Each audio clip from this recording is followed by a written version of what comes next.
Welcome back to episode 3 where we cover the rear brakes. Last episode we went through a light overhaul on the front and then made some pretty crazy discoveries. Like that right caliber lobe repair.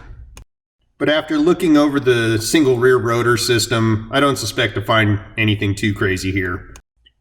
Real neat, simple system. This bolt holds this clip, which is also the guides for the actual shoe pads. You can see how dirty this rear brake assembly is. We just need to go through and overhaul it, make sure that it's okay. We're also lucky enough to have some braided stainless brake lines as well. So we go ahead and remove that single bolt that holds that guide clip in place. This is a real simple designed system. One side is the actual piston, where the other side, the brake pad, just stays static.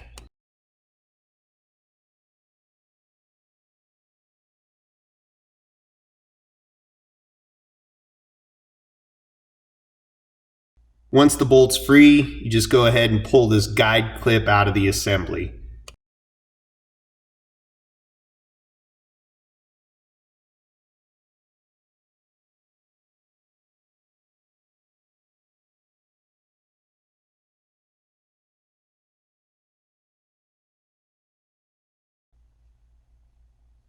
And then the brake pads just slide right out of the caliper assembly. I really like this design. Not much could go wrong here. It seems pretty reliable. Only issue with seating, you could see the uneven wear. We'll just go ahead and burr that lip down and reinstall it. Here you can see I put grease on the back of the pads. That's that caliper grease. I really swear by it. You can see how much I put on too. Normally you'd be installing this grease on the back of a brand new pad. I just went ahead and used these so I could get this thing on a test drive. I just wire brushed the back of the surface, blew them off really good, and then greased them up and put them back in.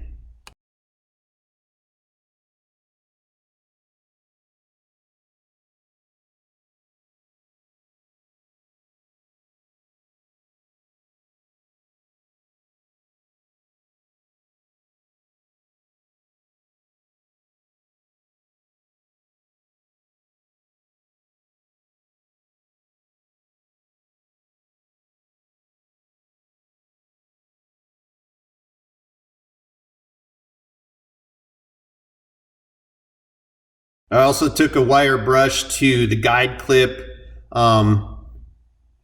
made sure no rust or any material was stuck to it. You want to make sure that thing's clean because that's what the shoes slide back and forth on. I also put a little bit of grease on this too.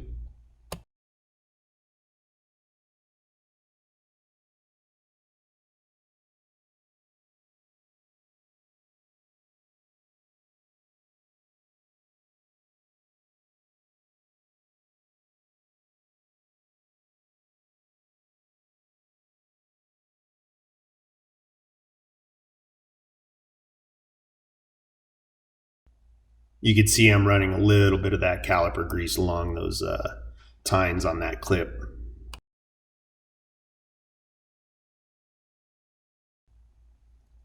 Get everything lined up and the clip goes right in place and you just put the bolt right on. Again, I just really like the simplicity of this rear brake system. I don't think I'm going to change it outside of just replacing the rotor, doing a complete overhaul on the caliper and new pads when we rebuild the car. To me, there's plenty of stopping power for this system since the rear brakes only handle around 30-35% of the load when it comes to braking anyways. The real upgrade will be in the front brakes. We're looking into some aftermarket systems. There's a couple out there. They're pretty popular for Panteras. I think we should find something that works pretty good, especially after finding that freaky lobe repair. There's no way I could really rebuild this car with that original caliper on the car. Front brake master cylinder, or just the master cylinder in general, It's been upgraded as well. It just needs to be completely overhauled, new seals, and we'll reuse that. That'll give us plenty of braking power, even with the new aftermarket system. Here I'm cleaning that flat retaining clip with the wire brush, and I'm going to go ahead and grease that since the pads do slide in and out of that. Here you can see I'm putting the grease on anywhere that the actual pads slide and touch, and also where that clip goes as well. It runs along there, and so put a little grease in there, make sure that we have fluid operation of the system, and that just snaps right in place. And there you have it. Pretty sweet system. I really like it. Now it's time to go ahead and bleed the brake system. And this is where we run into one of our first problems. When I went to go bleed the brakes, every single one of the check valves was completely frozen in place. And they're real skinny, and so when you try to crank on them, they felt like they were just going to snap inside the caliper. So I used a trick that I learned with just using a heat gun and PB blaster. Works really good for small applications like this. You don't have to bust out a blowtorch and be worried about really doing any damage or heat damage with the open flame on a blowtorch. And with the pencil tip on the heat gun and the heat gun cranked up, you'd be surprised what you'd be able to get unfrozen with just that alone. Key is getting that PB blaster icy cold. It was really cold at this time of the year, so I just left it outside in the freezing temperature. It had to have been like 22 degrees outside. So that can was nice and icy cold. And I had to make sure I got that bleeder valve very, very hot. Checking here to see if it's actually getting hot, and it definitely is. Once you get that thing up to temperature and you hit it with the blaster, you can actually see the PB blaster bubbling on the check valve like it would if it was a blowtorch.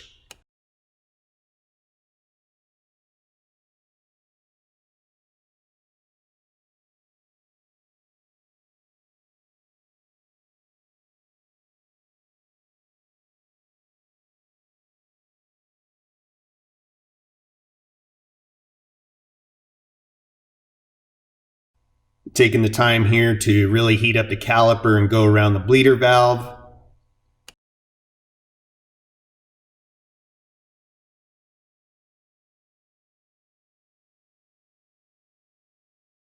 Cold in this shop, you could see moisture building up around the heat. I hit it with the PB blaster and you could hear it break that bleeder check valve just completely free.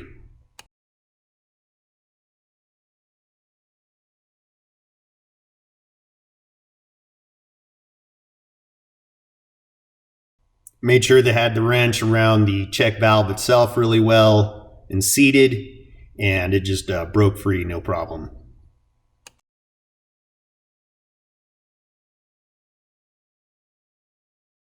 Here's a little better shot of the process. Since the front calipers actually have two bleeder check valves, you can see how I do it here and what temps I use to go ahead and heat up that caliper with. And you can see how well that icy cold PB blaster works. Once it hits that heated check valve, it just shrinks it. It just shrinks it right inside that super hot caliper, and you can literally hear it popping free.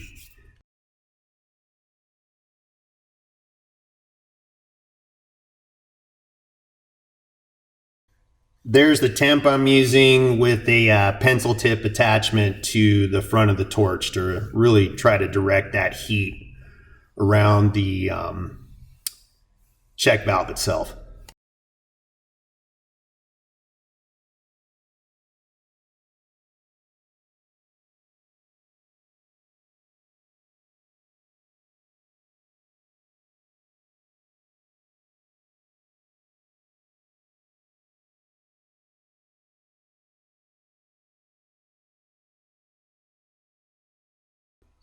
Once it gets up to temp, you hit it with the blaster. Like I said, you could see it bubbling. It gets that hot. And then you can go ahead and crack it free. Again, I really like this method. If you don't have an oxyacetylene torch, this works pretty good. You'd be amazed at what you can break free with this method. Plus, if you don't have an area that you want to run an open torch in and get all that black char inside of, this is really handy for just that itself. Before we get it off the rack, we go ahead and bleed the brake system. Pretty standard procedure, nothing too fancy here. Start with the rear, work your way forward. And then finally, we hook up electricity to the car for the first time in who knows how many years. And that concludes this episode. Stay tuned. We get her down off the rack and we crank her over for the first time and see if she starts.